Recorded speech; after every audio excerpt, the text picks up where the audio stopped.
Assalamualaikum warahmatullahi wabarakatuh.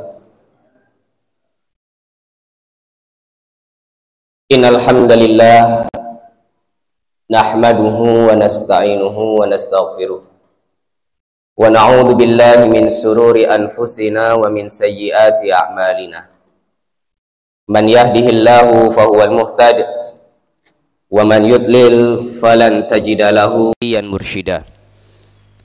Asyhadu an la ilaha illallah wahdahu la syarikalah wa asyhadu anna Muhammadan abduhu wa rasuluhu la nabiyya ba'dah. Allahumma salli ala Muhammad wa ala alihi wa ashabihi ajmain, amma ba'du.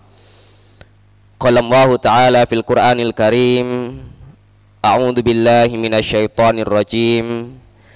Ya ayyuhalladzina amanu taqullaha haqqa tuqatih wa la tamutunna illa wa antum muslimun. Shadaqallahul azim. Allahumma inna nas'aluka ilman nafi'a wa rizqan thayyiba wa amalan mutaqabbala. Allahumma faqihna fid-din wa 'allimna at-ta'wil. Subhanaka la ilma lana illa ma 'allamtana innaka antal alimul hakim. Amin ya rabbal alamin. Bapak Ibu yang semoga Allah rahmati dan Allah muliakan, pada pagi yang berbahagia ini kita masih melanjutkan kajian kita terkait fiqhul muamalah. Karena mempelajari fiqhul muamalah ini sama pentingnya dengan mempelajari fiqhul ibadah. Bahkan dulu pada zaman Khalifah Umar bin Khattab radhiyallahu an, beliau mengumumkan kepada para pedagang di pasar, beliau menyampaikan, la yabi fi suqina hadza illa man qad tafaqqaha fid din. Tidak ada yang boleh berjualan di pasar ini kecuali orang yang faham dengan agama. Tidak boleh jualan sebelum dia menguasai fikih muamalah. Maka sejak zaman Umar bin Khattab dulu, para pedagang itu tidak bisa dengan seenaknya mentang-mentang punya modal kemudian buka stand kemudian jualan, tidak seperti itu. Tapi siapa yang ingin berjualan, maka syarat utamanya harus faham napa? Fikih muamalah. Pun demikian pada zaman Imam Madhab Imam Malik, karena beliau domisilnya juga di Madinah, beliau diutus oleh khalifah pada saat itu, khalifah dari Bani Umayyah, untuk mengetes satu persatu para pedagang yang ingin berjualan. Jadi pedagang itu ada fit and proper testnya, Pak. Kalau lulus ujian, silakan tetap jualan di pasar Madinah. Tapi kalau nggak lulus, kalau belum paham fikih muamalah, jangan jualan dulu. Belajar dulu sampai benar-benar paham ilmunya, baru kemudian boleh berjualan. Oke. Jadi ini rupanya bagus. Dan kalau dipraktekkan dulu pada zaman Rasulullah SAW juga demikian. Pasar kaum muslimin yang ada di Madinah itu sebenarnya datangnya lebih akhir dibandingkan pasarnya orang-orang Yahudi. Dulu yang menguasai perekonomian Madinah adalah orang Yahudi. Tapi kemudian datang orang-orang muhajirin, salah satunya Abdurrahman bin Auf, yang memang tidak hanya orang yang kaya saja, tapi beliau juga cerdas. Tapi kemudian di pasar kaum muslimin pada saat itu diterapkan fikih muamalah, sehingga dalam kurun waktu 2 tahun saja, pasar kaum muslimin bisa mengalahkan pasarnya orang Yahudi. Dan itu, Pak, pasarnya face to face, saling berhadapan. Nah, jadi dijejerno kali Kanjeng Nabi pasarnya kaum muslimin dengan pasarnya orang Yahudi. Nah, Bapak Ibu yang dirahmati Allah, pada kajian bulan lalu kita sudah membahas beberapa hal terkait akad salam atau jual beli salam, yang secara ringkas perlu kami ulangi karena kemarin tidak ada yang ngerekam, Pak. Nah, jadi harus direkam kemudian saya ulangi sedikit. Nah, jadi pada pertemuan yang lalu kita sudah membahas tentang definisi jual beli salam. Banyak definisi yang disampaikan oleh para ulama, tapi secara ringkas jual beli salam itu bai'u ajil bi'ajil. Jual beli antara sesuatu yang tertunda dengan sesuatu yang disegerakan. Apanya yang tertunda? Penyerahan barangnya. Kemudian apa yang harus disegerakan? Pelunasan barangnya. Jadi pembayaran harus dilakukan secara cash. Ini harus diingat, jual beli salam itu harus cash, harus lunas di awal, tapi penyerahan barangnya itu baru beberapa hari kemudian. Karena memang kita memberikan kesempatan kepada produsen untuk menyiapkan dan mengirim barangnya. Dan ini sudah banyak kita lakukan di mana, Bu? Jual beli online, Shopee dan kawan-kawannya. Ini sudah kita praktekkan jual beli salam. Asal membayarnya cash, boten Shopee Pay Later. Nah, kalau Shopee Pay Later sanes jual beli salam. Kemudian terkait rukun akad salam ada 3. Yang pertama al-aqidain, dua belah pihak yang melakukan jual beli salam. Dari pihak mushtari atau pihak pembeli disebut dengan muslim. Dari kata kerja aslama yuslimu, atau ada yang menyebutkan sesuai dengan hadis Nabi aslafa yuslifu, muslif. Ini nama orang yang membeli, mushtarinya. Karena akad salam juga disebutkan oleh para ulama dengan akad salaf, jual beli salaf. Salaf niku terdahulu, artinya yang didahulukan noponya pembayarannya.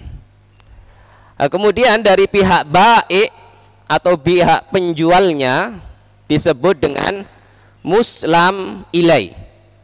Jadi muslim dan muslam ilai. Kemudian yang kedua, ma'qud alai atau barang yang ditransaksikan dengan menggunakan akad salam disebut dengan muslam fi. Muslam fi. Kalau roksu mal salam itu artinya modalnya, Bu. Modalnya, uang yang dibayar itu namanya roksu malis salam. Makanya salah satu syarat dalam jual beli salam itu ketika menyerahkan roksu malis salam, ketika menyerahkan uangnya itu harus benar-benar jelas nominalnya. Jadi tidak boleh jual beli salam kemudian uangnya itu, mohon maaf misal uangnya diamplopi, kemudian iki aku titip, tapi dari pihak penjualnya tidak bisa melihat berapa nominalnya pada saat itu, sehingga uang roksu malis salam itu harus benar-benar jelas nominalnya di majelis akad. Tidak boleh dibungkus nopo-nopo, dibungkus nopo kresek ta, dibungkus kain, tidak boleh. Harus uang itu benar-benar zahir, transaksinya harus transparan. Kemudian yang ketiga ada sigot ijab qabul yang menunjukkan akad itu harus dilakukan secara salam.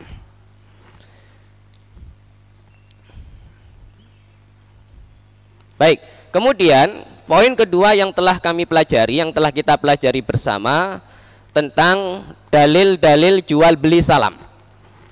Kemarin sudah kita sebutkan ada 3 dalil. Yang pertama surat Al-Baqarah ayat 282 atau ayat tentang hutang piutang. Allah berfirman, ya ayyuhalladzina amanu idza tadayantum bidainin ila ajalim musamman faktubu. Wahai orang-orang beriman, kalau kalian melakukan transaksi hutang piutang sampai batas waktu yang telah disepakati, maka tulislah akad hutang piutang itu. Jadi dalil jual beli salam menggunakan ayat nopo? Hutang piutang. Karena dalam jual beli salam ada satu pihak yang berhutang pada saat itu, Siapa Pak? Yang berhutang siapa? Penjualnya, muslam ilaihnya. Dia dianggap sebagai pihak yang berhutang karena dia belum bisa menyerahkan barangnya langsung. Maka dia disebut sebagai orang yang berhutang. Kemudian dalil yang kedua, hadis riwayat Sittah dari Abdullah bin Abbas, beliau menjelaskan Nabi SAW ketika datang ke kota Madinah, ini dalam peristiwa hijrah, beliau datang ke Madinah untuk pertama kalinya, beliau mendapati masyarakat Madinah mempraktekkan jual beli salam. Jadi jual beli salam itu sudah ada, ya, sudah ada sebelum Nabi SAW melakukan hijrah. Maka yang demikian ini Bapak Ibu sekalian disebut dengan hadisun takririyun. Hadis yang sebenarnya pelaku utamanya, aktor utamanya itu bukan Nabi, tapi aktornya merupakan sahabat Nabi. Tapi perbuatan yang dilakukan oleh sahabat Nabi itu tidak dikoreksi dan tidak disalahkan, bahkan dilarang oleh Rasulullah Shallallahu Alaihi Wasallam. Jadi praktek jual beli salam sudah ada.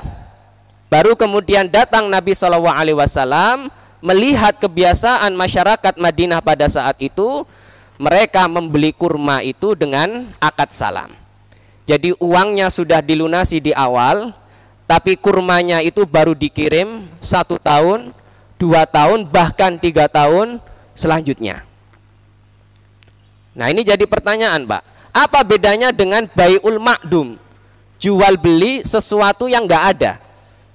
Kan ini kan mirip-mirip antara salam dengan ma'dum. Salam barangnya belum ada kok, masih disiapkan. Ma'dum itu juga barang atau akad terhadap sesuatu yang belum ada. Apa bedanya?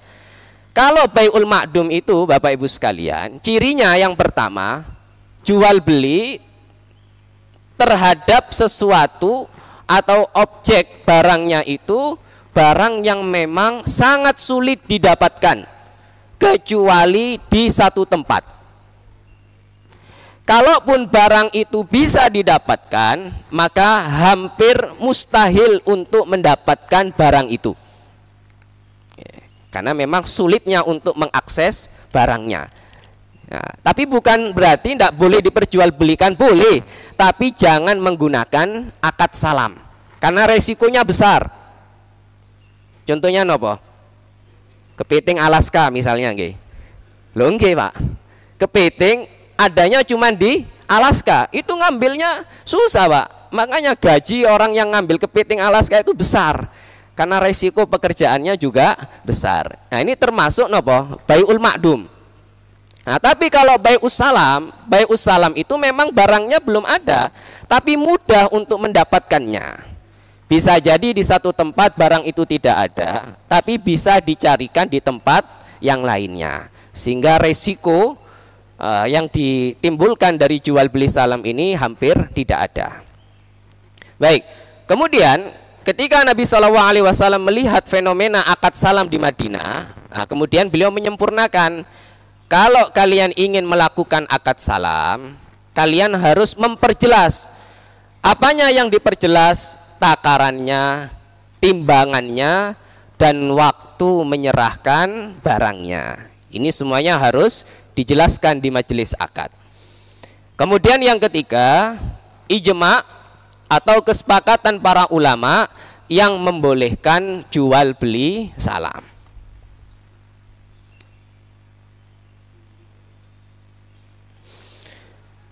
Bapak Ibu yang dirahmati Allah, poin yang selanjutnya dalam akad salam, kita sudah membahas beberapa syarat jual beli salam.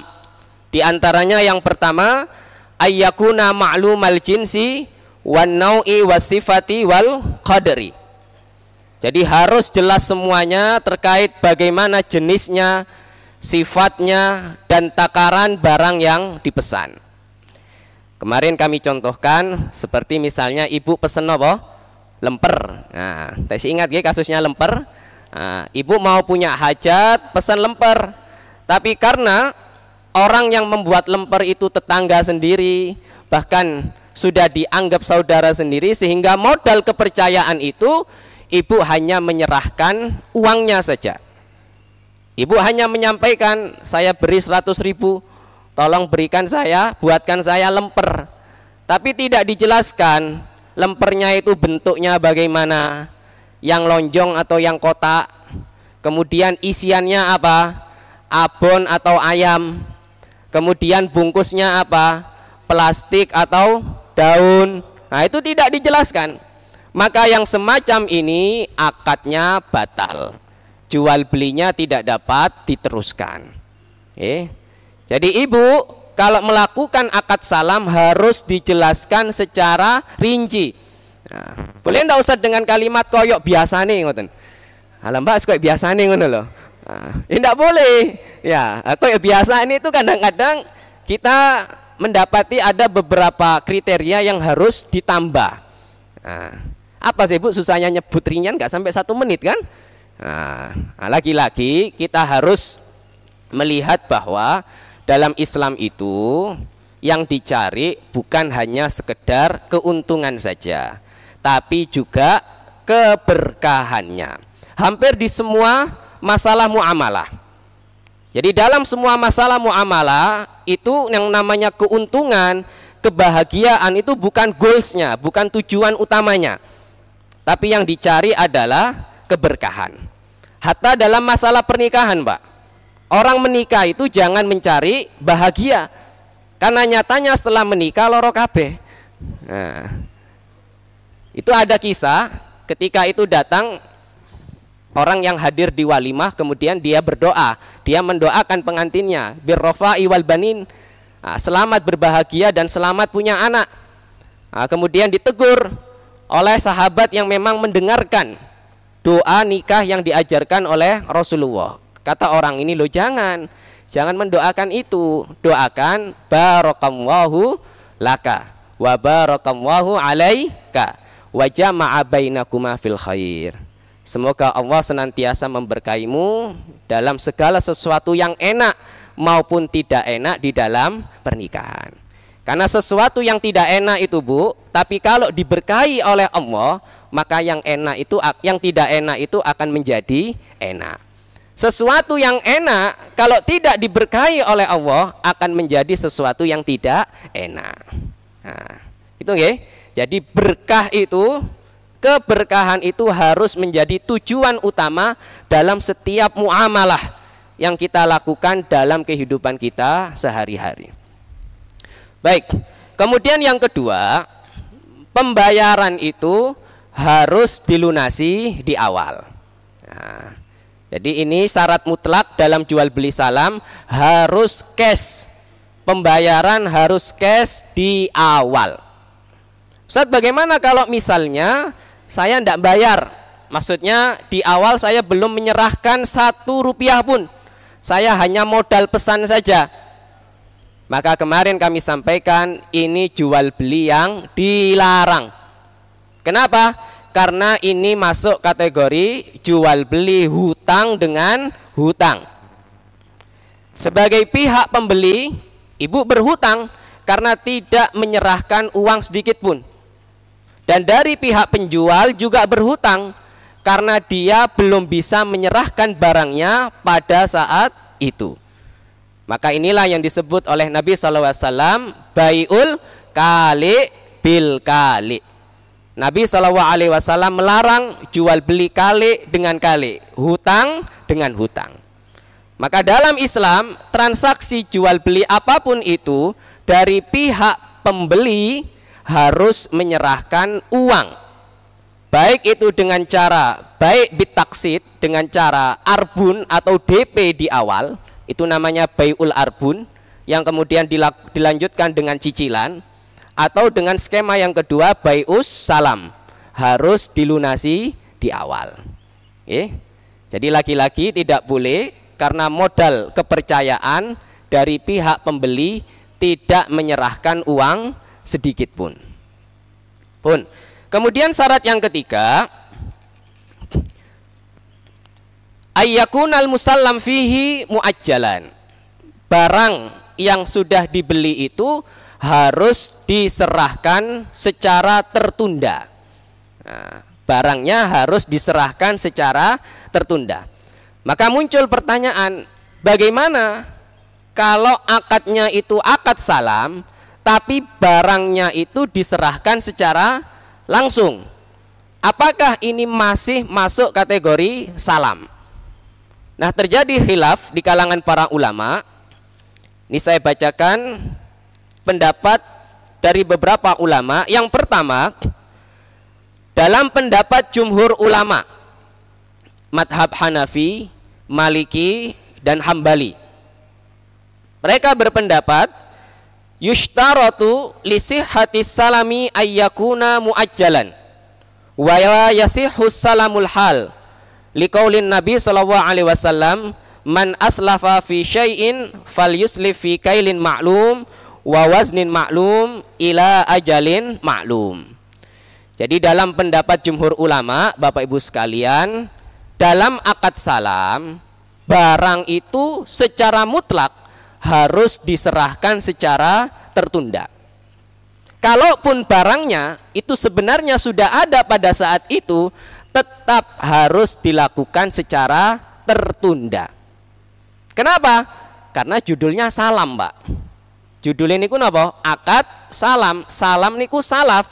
Berarti tidak boleh barangnya itu harus diserahkan secara langsung. Dan ini sesuai dengan hadis Nabi SAW, man aslafa fi syai', siapa yang melakukan akad salam dalam jual beli sesuatu. Nah, ini jelas sabda Rasulullah, akad salam. Fal yuslif, maka hendaknya dia memesan barang itu fi kailin ma'lum, dengan ukuran yang diketahui, wa waznin ma'lum, timbangan yang diketahui, ila ajalin ma'lum, sampai batas waktu yang diketahui. Maka kemudian disimpulkan oleh jumhur ulama, fi hadal hadis amr, dalam hadis ini ada perintah, wa kullu amrin yaqtadi lil wujub, dan perintah itu menghendaki adanya kewajiban. Jadi karena dalam hadis ini ada perintah Rasulullah SAW dengan kalimatnya fal yuslif, lakukan dengan menggunakan akad salam. Kemudian alasan yang kedua yang disampaikan oleh jumhur ulama, wali anna salama ujiza rukhsatun lirrifqi bin nas wala yahsulu rifqu illa bil ajli. Karena adanya jual beli salam itu, sebab utama akad salam itu tidak dilarang oleh Rasulullah, karena memang dengan akad salam itu memberikan rukhsah, memberikan kelonggaran kepada siapa, Bu? Kepada pihak penjualnya. Dan yang namanya rukhsah atau kelonggaran itu selalu identik dengan penundaan. Misal dalam masalah safar, nah itu kan rukhsah. Ya, rukhsah untuk melakukan jamak. Nah, jamak boleh dilakukan dengan jamak takdim atau jamak takhir. Nah, jamak takhir di sini ada penundaan dalam mengerjakan sholat. Jadi kalau misalnya judulnya salam, tapi kok barangnya itu disampaikan langsung, nah ini berarti keluar dari substansi jual beli salam. Tidak ada penundaan di situ. Baik, kemudian pendapat yang kedua, waqala Syafi'i, dalam pendapat madhab Syafi'i, yasihhu salamu halan wa muajjalan. Fa in utliqa anil hululi wat ta'jil wa kana al muslim fih mawjudan in aqada halan li'annahu idza jaza salamu muajjalan fali ayyajuza halan bil aula wa li bu'dihi anil gharar. Dalam pendapat madhab Syafi'i, diperbolehkan dalam akad salam itu menyerahkan barangnya secara langsung, dengan catatan dalam masalah ini tidak ada paksaan. Dalam artian pembeli tidak memaksa pihak penjual untuk menyediakan barangnya langsung. Boleh. Karena dalam madhab Syafi'i mereka memahami logikanya, kalau penyerahan barang secara tertunda itu saja dibolehkan, apalagi kalau bisa menyerahkan barangnya secara langsung. Nah, kira-kira lebih safety yang mana, Bu? Yang langsung. Makanya disebutkan wali bu'dihi anil gharar. Justru dengan menyerahkan barangnya itu secara langsung, ini menjauhkan dari unsur goror atau unsur penipuan. Kemudian alasan yang kedua, wal murad minal hadis ila ajalin maklum huwal ilmu bil ajal lal ajal nafsuhu. Jadi yang dimaksud dengan hadis Nabi SAW yang mengatakan jual beli salam itu sampai batas waktu yang diketahui atau yang disepakati, bukan berarti di situ Rasulullah mewajibkan adanya penundaan penyerahan barang. Tapi yang harus difahami di situ, pihak penjual dan pihak pembeli sama-sama alim, sama-sama tahu kapan barang itu harus diserahkan. Jadi misal jenengan hari ini melakukan akad salam, kesepakatannya hari Sabtu depan barang itu diberikan. Nah, asal jenengan sudah tahu dan penjualnya juga sudah tahu kalau jatuh temponya itu di hari Sabtu depan, jenengan sudah punya info tentang itu, maka tidak ada masalah kalau seandainya barangnya itu diserahkan hari ini juga atau hari Ahad atau hari Senin, tidak masalah. Yang penting jangan sampai lebih dari hari Sabtu depan. Oke? Jadi dilakukan penyerahan barang hari ini boleh. Yang penting harus sama-sama tahu deadline terakhirnya kapan? Sabtu depan. Oke? Ini yang dimaksud dengan ila ajalin maklum. Maka Bapak Ibu yang dirahmati Allah, dalam masalah ini kalau kami pribadi lebih condong kepada pendapat jumhur ulama. Nah, kenapa? Ya karena kita kembali kepada terminologi salam.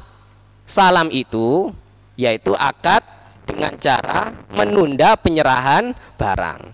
Nah, kalau memang barangnya itu bisa diserahkan secara langsung, ndak usah pakai akad salam, pakai akad jual beli biasa saja, ndak usah disebut dengan akad salam. Pun saged difahami nggih?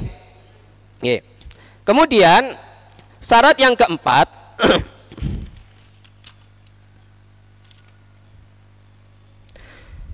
ayyakuna jinsul muslam fi awil mabi maujudan fil aswaq binau'ihi wa sifatihi min waqtil aqdi ila waqti hululi ajli taslim. Syarat yang keempat ini terkait dengan barang yang ditransaksikan, yaitu barang itu harus benar-benar dipastikan ada, tersedia di pasar-pasar sejak akad salam itu dilakukan sampai batas waktu penyerahan barang. Nah, ini tadi yang saya sampaikan. Dari syarat ini kemudian muncul syarat turunan yang disampaikan oleh para ulama, minimal barang itu harus tersedia di, kalau konteks negara kita, satu kecamatan. Kalau hanya satu desa yang punya produk itu, tidak boleh dilakukan secara salam. Apa misalnya, Pak? Produk apa yang hanya ada di desa tertentu? Napa misalnya? Ten mriki wonten produk khusus. Wonten wonten. Misal di buah-buahan, yang ada hanya di desa tertentu. Desa loh nggih. Di mana, Pak? Sarirogo, Jatiroto. Napa keres? Oh boten. Buah nicu namine. Nah, ya boleh. Berarti kalau buah nicu seperti itu nggak usah pakai akad salam. Nggih. Karena cakupannya sangat sempit, hanya ada di satu desa. Nah, contoh misalnya punggul. Punggul itu masuk gedangan apa buduran nggih? Gedangan. Ah, punggul itu kan terkenal dengan apa? Produksi topi nggih. Ah, topi punggul. Ah, maka sama dengan topi punggul itu, karena yang bisa memproduksi itu hanya ada di satu desa, maka tidak boleh dilakukan secara akad salam. Beda dengan misalnya durian Wonosalam.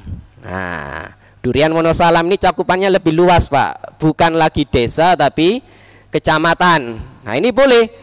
Kenapa? Karena kalau seandainya misal saya penjual durian Wonosalam. Nah, tapi ternyata ketika waktu panen, ternyata saya mengalami gagal panen.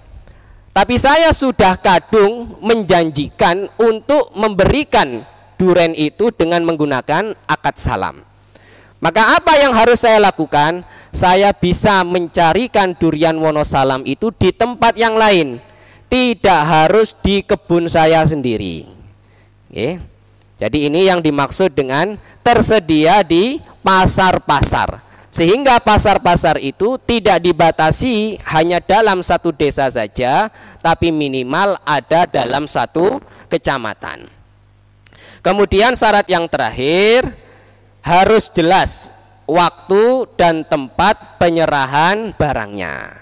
Ini tadi yang disebut oleh Rasulullah dengan ila ajalin maklum. Jadi waktunya jelas. Bahkan dalam penyebutan waktu ini, Bu, tidak boleh secara global. Misal barang ini saya serahkan minggu depan. Nah, ini tidak boleh. Ulama dalam masalah ini sampai merincikan, harus disebutkan harinya hari apa, bulannya bulan apa, tahunnya tahun berapa, kalau perlu jamnya juga disampaikan. Untuk apa? Untuk menghindari adanya gharar atau penipuan dalam jual beli. Jadi tidak boleh dengan kalimat misal saya serahkan bulan Oktober pekan ketiga. Loh, pekan ketiga itu kan banyak, Senin sampai Ahad itu juga pekan ketiga, maka sebutkan saya berikan di hari Senin. Kalau tidak bisa menyebutkan tanggalnya, pekan keberapa, tahun keberapa, kemudian di jam berapa. Ini yang disebut dengan jelas waktunya.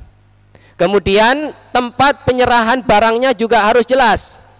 Jadi yang dimaksud dengan tempat ini bukan tempat mengambilkan barangnya. Kalau tempat mengambilkan barangnya bebas, tidak harus di tempat jenengan. Tapi menyerahkan barangnya itu yang harus disepakati oleh kedua belah pihak. Oke. Ini dalam masalah syarat-syarat jual beli salam. Kemudian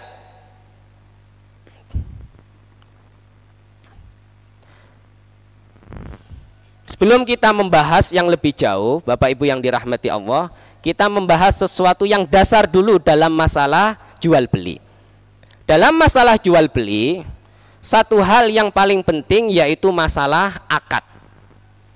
Karena akad yang berbeda itu, walaupun skemanya itu hampir sama, itu mempengaruhi status hukumnya, Pak. Saya ulangi, akad, kalau akadnya itu berbeda, tapi skemanya itu hampir sama, maka status hukumnya itu bisa berbeda. Jadi dalam jual beli, sebenarnya tidak hanya jual beli saja. Dalam masalah fikih muamalah yang paling menentukan niku napa? Akadnya. Nah, akad dalam jual beli dibagi menjadi 3. Yang pertama, ada yang disebut dengan aqdun munaqid atau aqdun sahih. Akad yang sah. Kalau akadnya itu sah, maka jual beli hukumnya mubah. Karena kita kembali kepada kaidah al-aslu fil asya al-ibaha. Hukum asal dari segala sesuatu, artinya dalam masalah muamalah itu dibolehkan. Hatta yadullat dalilu ala khilafihi, sampai ada dalil yang menunjukkan kebalikannya. Jadi sampai ada dalil yang mengharamkan praktek jual beli itu. Nah, apa definisi aqdun munaqid itu? Ma yusyra bi aslihi wa bi wasfihi, yaitu akad yang sejalan dengan syariat mulai dari hukum asalnya sampai sifatnya. Nah, sifat ini nanti berkaitan Bapak Ibu sekalian dengan siapa yang melakukan akad itu. Kemudian sifat itu juga berkaitan dengan kapan akad itu dilakukan. Jadi terkadang ada jual beli yang sebenarnya boleh, Pak. Tapi karena tidak pas waktunya, tidak pas tempatnya, membuat jual beli itu dilarang. Oke. Jadi yang namanya wasfun atau sifat di sini termasuk yang dipengaruhi, yang mempengaruhi akad niku napa? Tempat dan waktu melakukan transaksinya. Nah, contoh, sekarang konsekuensi hukumnya. Konsekuensi hukum dari aqdun munaqid, jual belinya sah. Contohnya apa? Jual beli emas, tanah, dan lain-lain. Nah, satu hal yang penting dalam masalah jual beli emas ini, dan mungkin jenengan sudah banyak yang memahami, dalam masalah jual beli emas ada dua syarat pokok yang harus dipenuhi. Yang pertama yadan biyadin, yang kedua mislan bimislin. Yadan bin yadin, yadan biyadin artinya harus dilakukan tangan dengan tangan. Maksudnya apa? Ada uang, ada barang. Jadi jual beli emas tidak boleh menggunakan akad salam. Mas, tak transfer ke duit saiki. Nah, tapi nanti barangnya COD-an nanti sore misalnya, atau COD-an besok. Yang penting uangnya sudah tak transfer. Ini boleh atau tidak? Tidak boleh. Dalam jual beli emas tidak boleh. Karena Nabi mengatakan emas dengan emas, perak dengan perak, garam dengan garam. Nah, kenapa kok garam dengan garam? Karena garam itu ternyata pada zaman dulu termasuk komoditas yang mahal, sampai disebut dengan emas putih. Nah, garam dengan garam, gandum dengan gandum, kurma dengan kurma, kemudian gandum yang lain disebutkan dua kali oleh Rasulullah. Kata Nabi, yadan biyadin mislan bimaslin. Harus dilakukan secara yadan biyadin, ada barang, ada uang. Kemudian yang kedua, mislan bimislin. Nah, mislan bimislin ini artinya walaupun mungkin tidak sama antara yang ditukar, ada uang, ada emas, nah, tapi setidaknya itu sama nilainya. Sama nilainya. Nah, sekarang harga emas berapa, Pak? Sekitar 1.400.000-an, 1.400.000-an. Nah, ini boleh. Jadi kalau yang diperjualbelikan itu emas dengan emas, emas dengan emas, maka harus sama gramnya.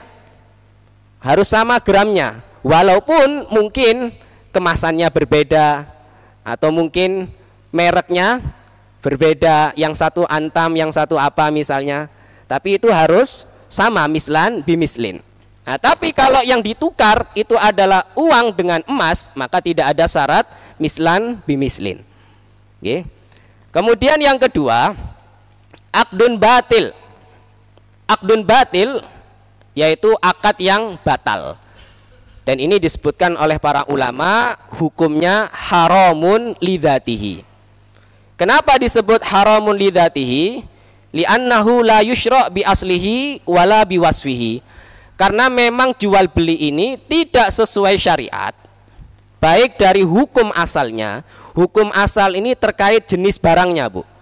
Jadi jenis barangnya ini memang sesuatu yang haram, wa bi wasfihi, dan skema akadnya juga dilakukan dengan cara yang haram.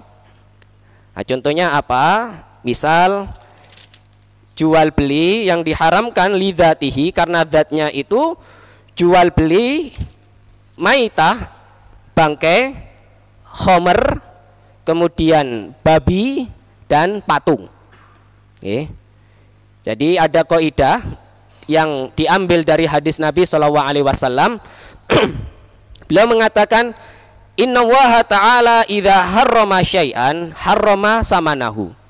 Allah itu kalau mengharamkan sesuatu berarti haram juga memperjualbelikannya, haram juga mengambil keuntungan darinya. Allah mengharamkan kepada kita khamr, maka tidak boleh melakukan jual beli khamr. Allah mengharamkan kita memakan bangkai, tidak boleh memperjualbelikan bangkai. Begitu juga Allah mengharamkan untuk membuat patung, maka tidak boleh memperjualbelikan patung. Nah sekarang Pak, jual beli rokok dos pundi? Dos pundi Pak? Rokok niku dos pundi hukumnya? Nah, gampang ngeten. Bagi orang yang masih merokok hukumnya makruh. Bagi yang tidak merokok hukumnya haram. Ah iki sing angel, Pak. Nggih. Nah, jadi kita memutuskan karena sesuai dengan kebiasaan kita. Nggih. Pun talah. Sing makruh niku mesti nyerempet haram. Pun ngoten mawon. Nah, berarti kalau kita sepakat rokok itu sesuatu yang haram karena memang banyak mafsadahnya, maka menurut saya nggih, menurut saya jual beli rokok itu tidak dibolehkan. Termasuk mohon maaf, sales rokok. Nah, cobalah nyeles yang lain, Pak. Ngapain sales rokok? Sales rokok tapi orangnya nggak ngerokok, ya rugi, Pak. Ada orang yang profesinya sales rokok. Nah, ini kan ketiban, sudah jatuh ketiban tangga. Sales apa? Bank. Nah, misal menawarkan kredit-kredit tadi, itu sama. Pokoknya segala sesuatu yang diharamkan oleh Allah, maka menawarkannya, memperjualbelikannya juga diharamkan oleh Allah. Nah, konsekuensi hukumnya, Bapak Ibu yang dirahmati Allah, jika akadnya itu adalah akdun batil atau akad yang batal, maka jual belinya tidak sah dan pelakunya sama-sama berdosa. Baik yang menjual maupun yang membeli sama-sama berdosa. Oke, ini akad batil. Kemudian yang terakhir, Apunten. Bismillah.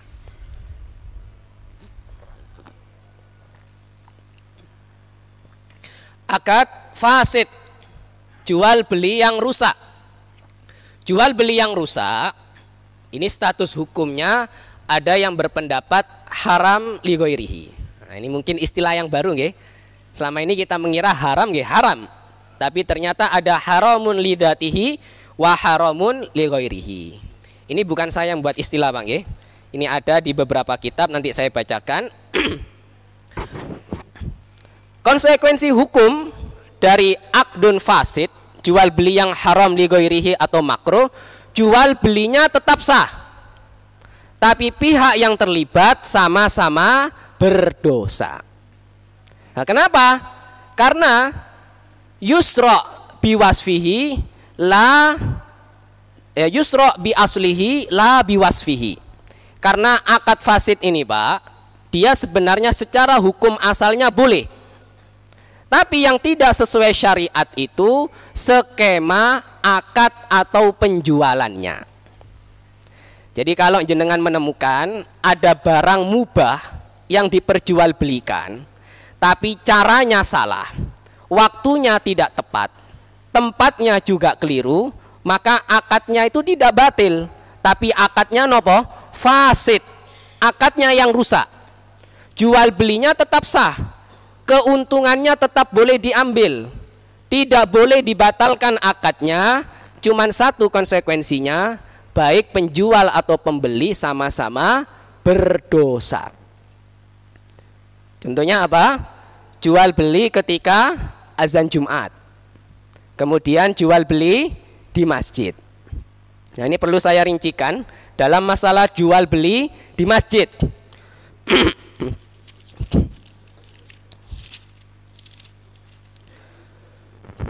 Dalam masalah jual beli di masjid, ini sebagai penutup ya. Yang pertama, hadis dari Abdullah bin Amru. Naha Rasulullah SAW anil bai'i wal ishtira'i fil masjid. Nabi melarang jual beli di masjid. Wa ayyun syada fihil ash'ar. Dan melarang syair itu dilantunkan di masjid. Wa antun syada fihi dhallah. Dan dilarang mengumumkan barang hilang di masjid. Wa anil hilki yaumal jumu'ati qabla sholah. Dan dilarang untuk membuat halakoh pada hari Jumat sebelum sholat. Artinya sebelum sholat Jumat. Jadi hadis yang pertama ini menyebutkan ada 4 larangan terkait muamalah di masjid. Yang pertama jual beli, kemudian mengumandangkan syair-syair, kemudian yang ketiga mengumumkan barang hilang, dan yang keempat membuat halakoh sebelum sholat Jumat. Kemudian hadis yang kedua, hadis dari Abu Hurairah. Nabi SAW bersabda, "Idza ra'aitum man yabi'a aw yabta' fil masjid faqulu la arbahallahu tijaratak." Kalau kamu melihat ada orang yang melakukan transaksi jual beli di masjid, katakan kepada mereka, semoga Allah tidak memberikan keuntungan dalam transaksimu. Nah, jadi ada anjuran dari Rasulullah, kalau jenengan lihat orang transaksi jual beli di masjid, jenengan doakan, semoga sampean napa? Nah, semoga sampean boten untung. Loh ini perintah loh, Bu. Nggih, la arbahawahu tijaratak. Semoga Allah tidak memberikan keuntungan dalam jual belimu. Nah, kenapa sih, Bu, kok sampai Rasulullah itu menganjurkan doa ini? Karena memang orang yang melakukan jual beli di masjid itu tidak tahu fungsinya masjid. Apakah masjid itu didirikan untuk jual beli? Nah, tidak. Masjid didirikan untuk zikrullah, untuk ibadah. Maka segala sesuatu yang melalaikan seseorang dari zikrullah, dari ibadah, tidak boleh dilakukan di masjid. Nah, kemudian dari Atha bin Yasar, beliau mengatakan, kana idza marra alaihi man yabi fil masjid, da'ahu fasa'alahu ma ma'aka wa ma turid. Qala alaika bisuqid dunya wa innama hadza suqul akhirah. Atha bin Yasar, kalau beliau mendapati ada orang yang melakukan transaksi jual beli di masjid, beliau akan tanya, apa yang kamu lakukan di masjid? Apa yang kamu inginkan? Kemudian beliau menyampaikan, kalau berjualan itu di pasar dunia, jangan berjualan di pasar akhirat. Napa maksudnya pasar akhirat niku? Masjid. Oke. Jadi kan sudah ada pasar kemudian masjid. Rasulullah mengatakan, ahabbul bilad ilallahi masajiduha wa abghadul bilad ilallahi aswaquha. Tempat yang paling dicintai oleh Allah itu masjid. Yang paling dibenci oleh Allah itu pasar. Makanya kata sebagian para ulama, kalau bisa jangan menjadi orang yang pertama kali masuk pasar dan jangan menjadi orang yang paling terakhir keluar dari pasar. Jadi masuklah ke pasar silakan, tapi jangan yang pertama dan keluar dari pasar sebelum yang terakhir. Oke. Jadi sudah ada pembagiannya masing-masing. Jual beli tempatnya di mana, Pak? Di pasar, bukan di masjid. Baik. Maka dari hadis-hadis ini, Bapak Ibu yang dirahmati Allah, kita bisa mengambil kesimpulan. Yang pertama, terkait masalah hukumnya, hukum jual beli di masjid, ini masih khilaf di kalangan para ulama. Sebagian ulama mengatakan hukumnya adalah haramun li ghairihi. Ingat, haram li ghairihi itu haram yang bukan karena barangnya, tapi haram yang muncul karena waktu atau tempat yang tidak sesuai. Dan sebagian ulama mengatakan makruh, tidak sampai haram tapi hukumnya apa? Makruh. Nah, ini kesimpulan saya catat. Kemudian kesimpulan yang kedua, konsekuensi dari hukum ini akadnya tetap sah, Bu. Jadi jenengan misalnya nopo jual beli kerudung di masjid, Ibu nggih, atau jual beli kaos kaki di masjid misalnya, Bu, tetap sah. Akadnya tidak dapat dibatalkan, tapi jenengan sebagai pihak yang terlibat sama-sama berdosa. Ini yang harus kita bedakan antara akdun batil dengan akdun fasid. Kalau akdun batil, akadnya batal, pelakunya dosa. Kalau akdun fasid, akadnya tidak batal, akadnya tetap sah, tapi pelakunya berdosa. Kemudian yang ketiga, alasan dilarang jual beli di masjid tidak sesuai dengan tujuan didirikannya masjid. Dan kemudian yang terakhir, di mana batasan masjid itu? Nah, ini banyak pendapat para ulama, Bu. Tapi coba kami simpulkan secara sederhana. Kalau seandainya masjid itu punya pagar yang menutup akses ke masjid, maka semua tempat yang masih di dalam pagar itu masih termasuk masjid. Berarti termasuk Masjid Ar-Rahman ini wonten pagere, berarti transaksi di halaman itu tidak boleh. Tapi kalau jenengan pun medal saking pagar, di depan jalan sana itu sudah bukan termasuk masjid. Jadi yang dilihat pertama kali, apakah ada pagar yang mengelilingi masjid itu. Kalau seandainya pagarnya delay, kalau seandainya masjid itu tidak punya pagar, maka bagian yang termasuk masjid itu yaitu area sholatnya. Misal masjid ini tidak ada pagernya, maka area sholat ini saja yang termasuk masjid, dan semua bangunan yang bersambung dengan area sholat. Jadi termasuk dapur, nah, itu masih area bersambung dengan area sholat, berarti masih masuk masjid. Bukan berarti jenengan boleh bayar di dapur. Nah, atau mungkin jenengan ngakali di kamar mandi mawon. Nah, kamar mandi ini nyambung kan nggih Pak nggih? Nyambung mboten? Nah, nyambung berarti masih bersambung dengan area masjid. Nggih. Napa dipaving? Nggih.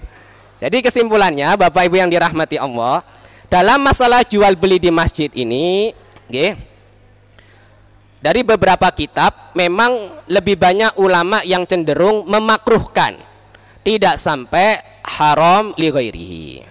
Tapi selagi kita bisa melakukan transaksi itu di luar area masjid, sebaiknya itu yang dilakukan. Oke? Jadi kita harus ingat, masjid itu didirikan bukan untuk jual beli. Nah, kemudian yang terakhir, bagaimana kalau misalnya yang dilakukan di masjid itu bayar utang? Nah, oke, bayar utang. Utang piutang di masjid.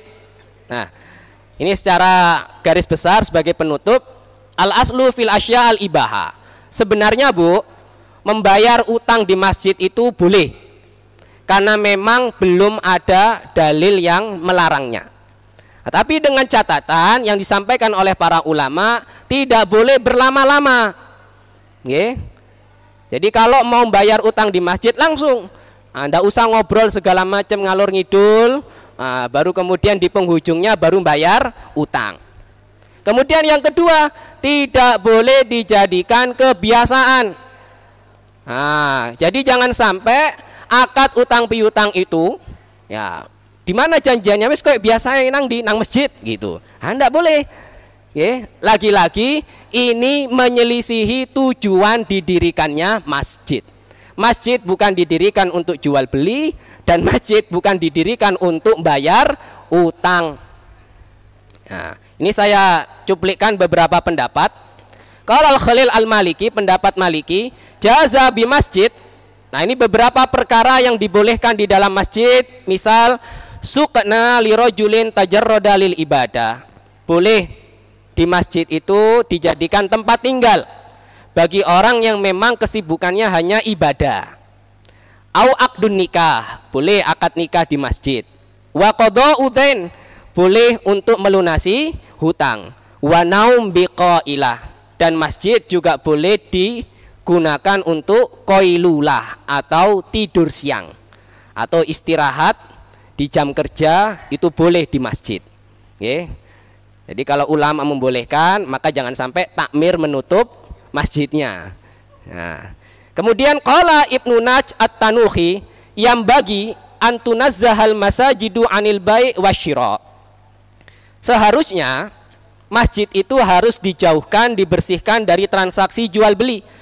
Wa istakhaffa fil bayan, tapi beliau kemudian memberikan keringanan, wa qada'ud dain ma lam yutil.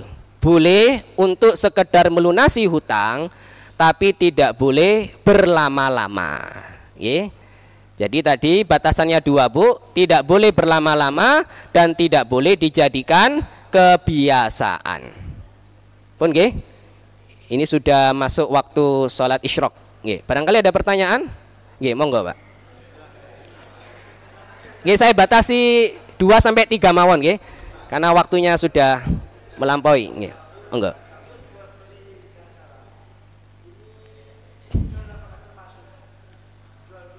Nggih.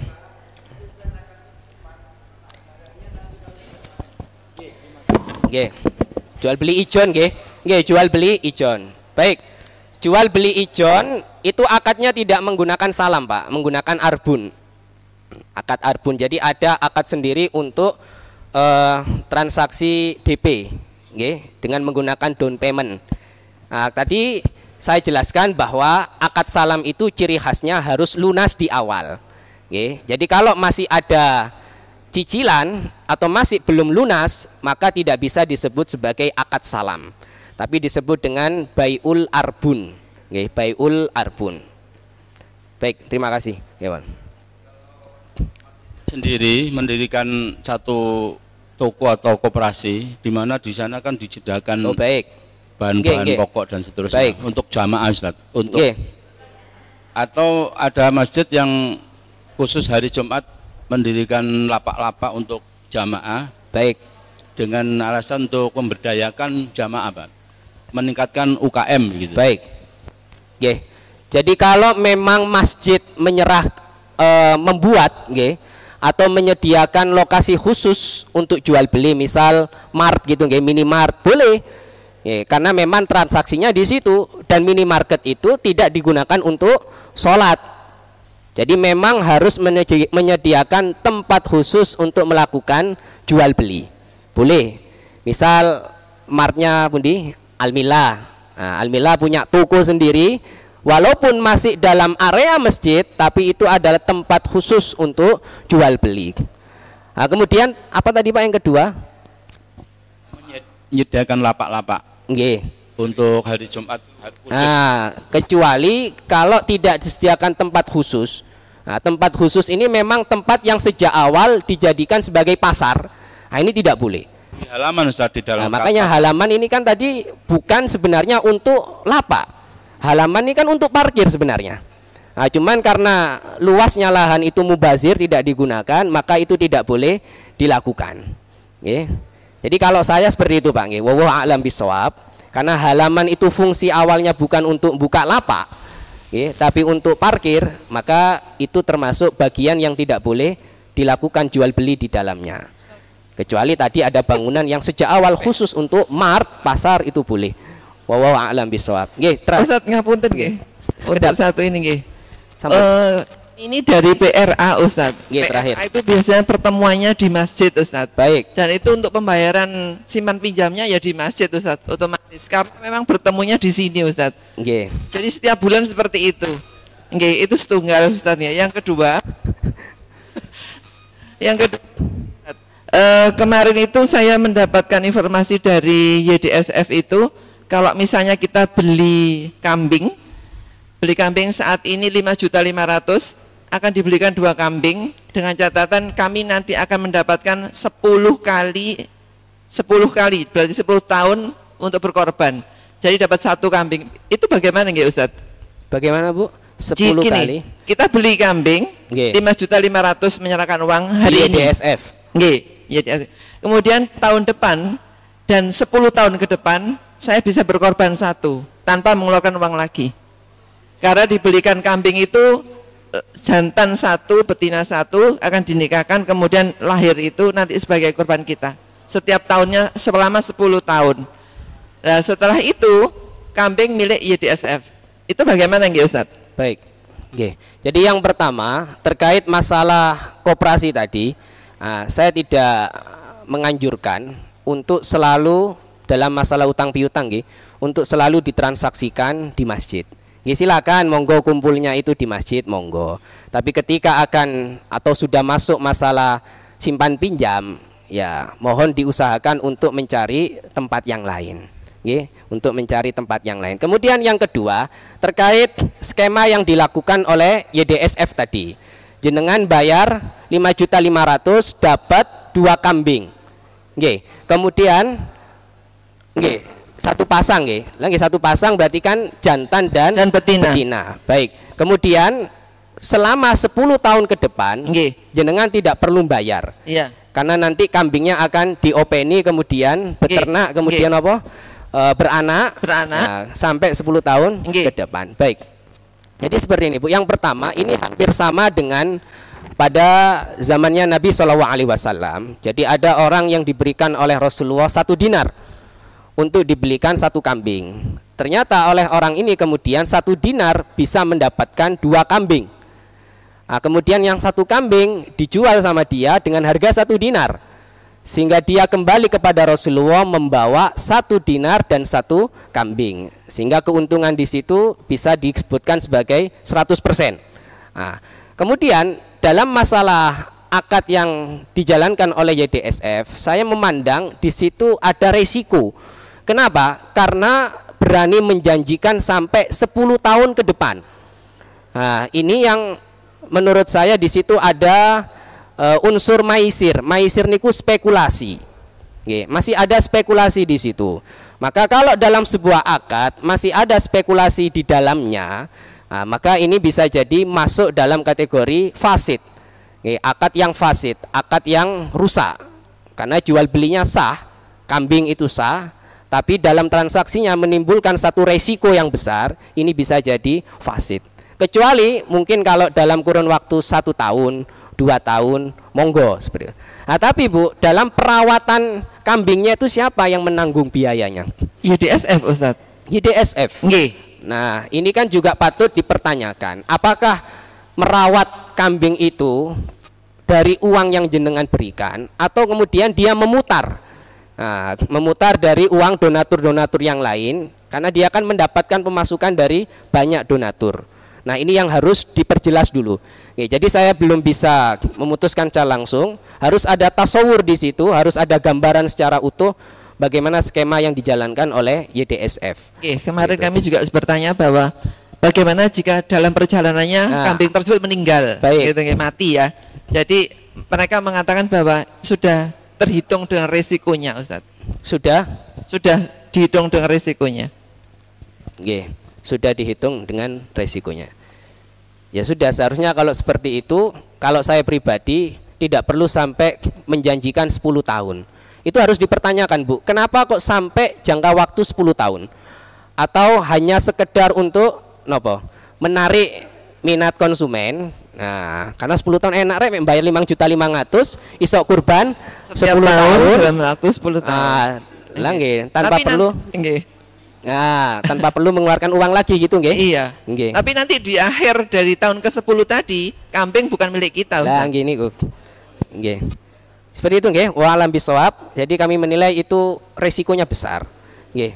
Jadi lebih baik kurban setiap tahun mawon pakai uang, ngoten nggih. Ustaz, mau tanya, Ustaz. Saya pernah dengar bahwa syarat untuk jual beli itu penjual harus memiliki barang secara 100%. Bagaimana dengan apa yang dijelaskan Ustaz tadi? Terima kasih. Baik. Ini nanti ada kaitannya dengan akad samsar. Akad samsar atau simsaroh itu disebut dengan akad maklar. Leres ya? Maklar itu apa? Menjual barangnya? Tidak, menjual barang orang lain. Jadi ada hadis Nabi SAW yang menyebutkan la tabi ma laisa indak. Jangan memperjualbelikan sesuatu yang belum menjadi milikmu. Ini nanti ada kaitannya dengan dropship.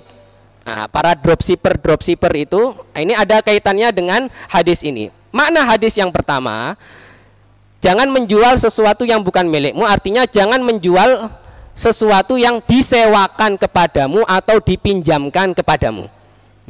Jadi jenengan misal nyewa mobil, kemudian mobilnya jenengan jual. Nah, ini tidak boleh, ini masuk menjual barang yang bukan miliknya. Kemudian yang kedua, memang jangan menjual barang yang belum menjadi hak kita sepenuhnya. Jadi dalam masalah dropship, ini banyak kesalahan dalam dropshipping. Banyak dropshipping itu yang mereka tidak memiliki barangnya, tapi sudah ditawarkan ke orang lain.